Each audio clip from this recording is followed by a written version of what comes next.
আমাদের মাননীয় প্রধানমন্ত্রী জনাব তারেক রহমান তিনি জাতির সামনে অঙ্গীকার ব্যক্ত করেছিলেন যে আমরা মেগা প্রজেক্ট করব না, আমরা সাধারণ মানুষের পাশে থেকে প্রেসিডেন্ট জিয়ার মতো গ্রামের উন্নয়নকে প্রায়োরিটি দিব। বিশেষত এখানে যারা উপস্থিত আছেন অনেকেই প্রেসিডেন্ট জিয়াকে দেখেছেন, অনেকে দেখেন নাই। প্রেসিডেন্ট জিয়া রহমানের কর্মসূচি ছিল খাল খনন কর্মসূচি, এবং ওনার জীবদ্দশায় যতগুলা কৃষিভিত্তিক আন্দোলন হয়েছে তার মধ্যে খাল খনন কর্মসূচি, এই আন্দোলনটা ছিল একটা বিপ্লব, একটা আন্দোলন এবং একটা জনপ্রিয় কর্মসূচি। 1977 সালে তিনি এই উদ্যোগ গ্রহণ করেছিলেন ওনার নিজের চিন্তা এবং দূরদর্শী থেকে। তার চিন্তা শক্তিটা এত প্রখর ছিল, তার দূরদর্শিতা এত তীক্ষ্ণ ছিল, তিনি মনে করেছিলেন যে এই যে গ্রাম, এই যে গ্রামের সঙ্গে খাল, নদী, নালা, খাল, বিল, আমরা যদি পানির প্রবাহটা ঠিক রাখতে পারি তাহলে একদিকে জলাবদ্ধতা থাকবে না, আরেকদিকে এই খাল খননের কারণে গ্রামীণ অর্থনীতি চাঙ্গা হবে,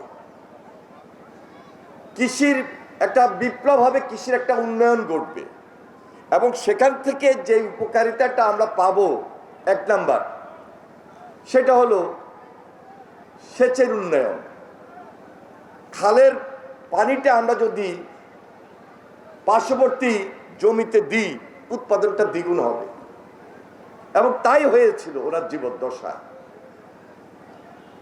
এই সেচ বিপ্লবের কারণে, উৎপাদন দ্বিগুণ হওয়ার কারণে আমরা নিজেরা খাদ্যে স্বয়ংসম্পূর্ণ ছিলাম, এবং আরেকটা উৎপাদন বিদেশে রপ্তানি পর্যন্ত হয়েছিল। আরেকদিকে খাল খননের কারণে কর্মসংস্থান বৃদ্ধি পেয়েছে, খালের দুই পাড়ে গাছ, ফলের গাছ লাগানোর কারণে